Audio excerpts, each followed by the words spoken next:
Well, today I am going to pull back the curtain on what may be the most audacious political pivot of the Trump era. And the man in the eye of it all, Vice President JD Vance, who was once, by the way, a quiet senator and best-selling author. Now Vance has suddenly become the central figure in not one, but two rather seismic developments that are shaking the nation right now to its very core. Now, first, after weeks of unanswered questions and swirling speculation about his absence during the capture of Venezuela's strongman, Nicolás Maduro, Vance has finally broken his silence on the entire thing, and in doing so, he may have accidentally spilled one of President Trump's best-kept operational secrets. Now, while Donald Trump stood before the cameras with his top generals and aides announcing the mission's success, Vance was conspicuously not in the room. Yet he insists he wasn't sidelined or left out in the cold. Instead, he said he was embedded in a high-security mobile command location and in constant communication with President Trump throughout the entire mission, which, by the way, is the complete opposite of what the mainstream media is saying. But this offers a rare peek into how deeply Trump's inner circle coordinates sensitive operations and who really pulls the strings, well, while the cameras are not rolling. But truth of the matter is, all of this is just the trailer for what I'm about to tell you. Because today's main act, Vance, has now been appointed by President Donald J. Trump to share an explosive new anti-fraud task force. One that could have billions of your tax-paying dollars and some of the largest stakes in the union squarely in its sights. You know, like Gavin Newsom's California. A lot of fraud, by the way, has been coming out of that state. But with all of that, stay strapped in because this is going to be one report that you're not going to want to miss. And one, by the way, that everyone is going to be talking about tomorrow.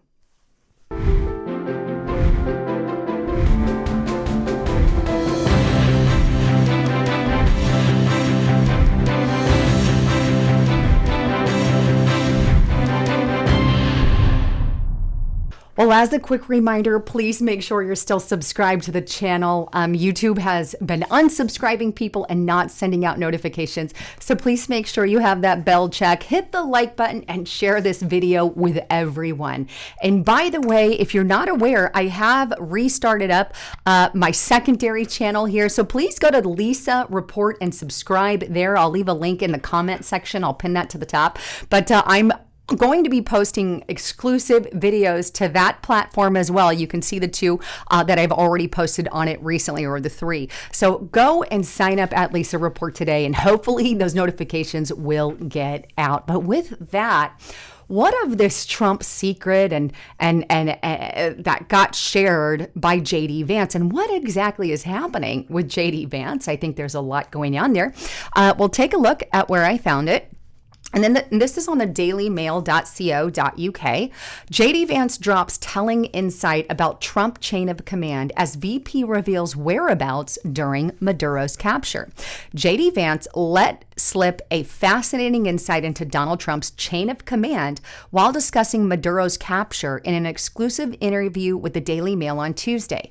The vice president was grilled on his whereabouts in the early hours of January 3rd as U.S. Special Forces descended on Caracas in the most audacious military operation in Latin America in decades.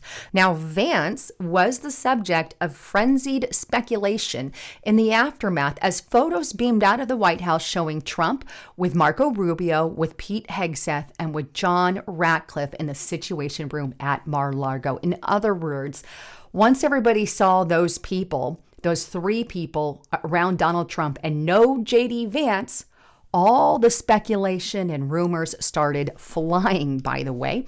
But it goes on to state that Vance told the Daily Mail he was out socializing when Rubio called him to tell him Trump had given the go-ahead for Operation Absolute Resolve. I was in a van in a mobile situation room about 20 miles away from Mar-a-Lago, the VP said. I was actually with some friends, and Marco called me probably around 10:30 p.m. and said, "This is going to happen tonight." Vance dismissed rumors about his lack of involvement, telling Daily Mail, "I expected it was going to happen that night. The plan was originally for me to go in." The VP said he and Rubio discussed whether it made sense for him to make the journey to the president's Palm Beach club, but decided it could jeopardize operational security. "I travel with a very large Secret Service detail. And would it be a problem for the VP to show up with 30 siren cars at Mar-a-Lago an hour before this operation goes live?" And we decided, yeah, it would probably be an issue. That's according to Vance. So in other words, Vance is saying here, I didn't go because I have to bring my detail with me. And that could have very well given away what we were doing with Maduro. But he goes on to state, "I would just watch it remotely and ensure that we preserved operational security," which, by the way, we were able to do. One of the critical reasons that the mission was ultimately successful is because no one found out about it. And I think that's the point there. But when asked by the Daily Mail if Trump was angered, about Vance not being there, Vance said, "No, not at all. I was on the phone with the president and the entire team for about 6 hours for the entire course of the operation." Well, JD Vance may have given some of the operation details of Donald J. Trump, some of those secret operations. I don't think it's going to be detrimental. But with all of that, the mainstream media is still on their kick with him, making up stuff saying he's not the real VP, someone is. These are the rumors that are literally going around right now. But there's just not a lot of truth to it because in the end, he was there and he was on the phone and they had a good reason for doing all of that. But the main event tonight, I got to show you is this because obviously Donald Trump has plans for JD Vance as well. Take a look at this and you guys are going to smile about this one, but this is on CBS News. Trump anti-fraud task force targeting California and more states to be led by none other than JD Vance. A new White House anti-fraud task force will search for welfare abuses in California and other states in the final stages of planning by the VP and the head of Independent Consumer Protection Agency. Multiple sources briefed on the plans told CBS News.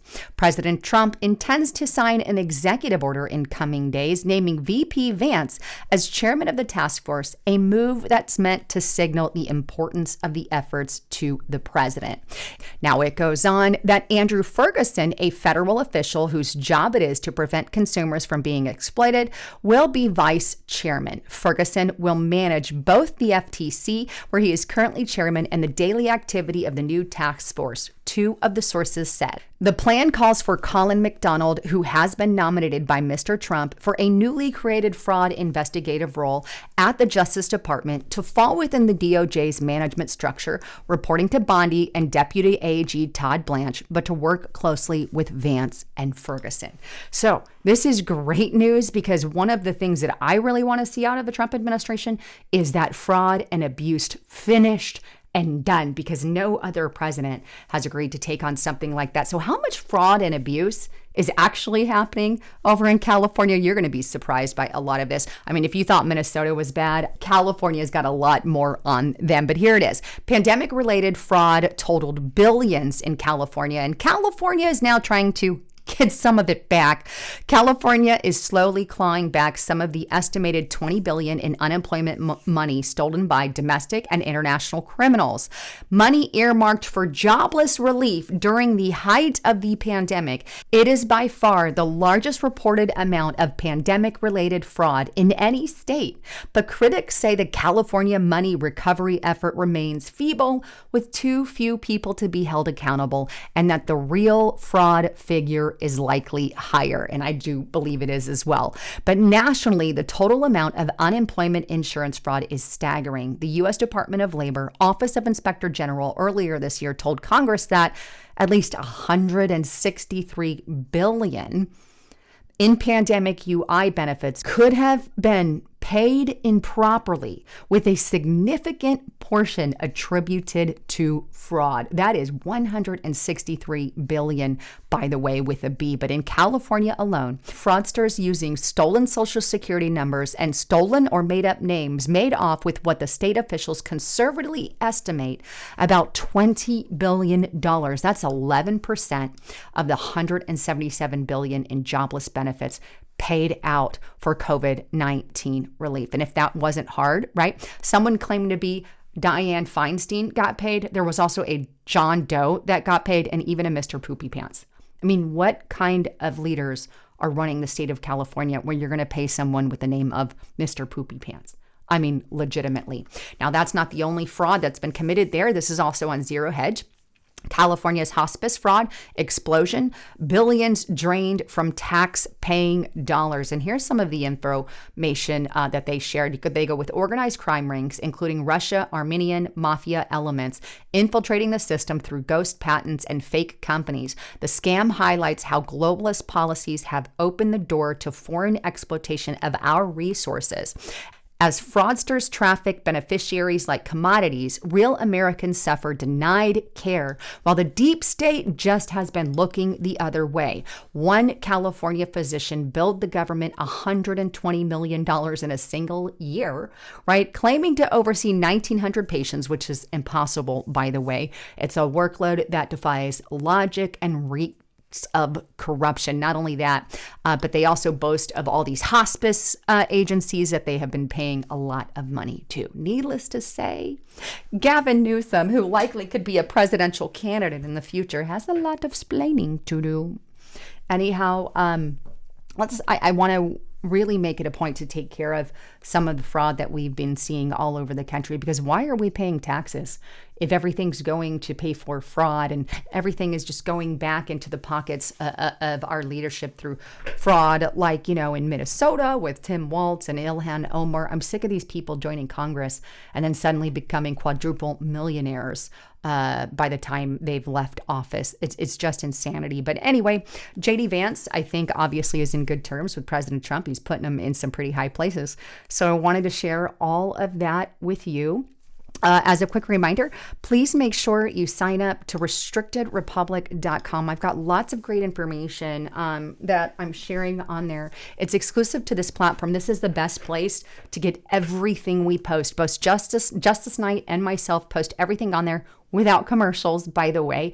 And we post exclusive content that we're not posting on these controlled platforms. So get to restrictedrepublic.com, check it out today. You can see some of the catalog we have here, but use the coupon code Lisa and the number 5 to get it for $5 per month. You're not going to want to miss it. We've got some good articles there. But anyhow, if you want more information, it's all in the description box below as well. Anyhow, I love you all. I'm Lisa Haven, signing out.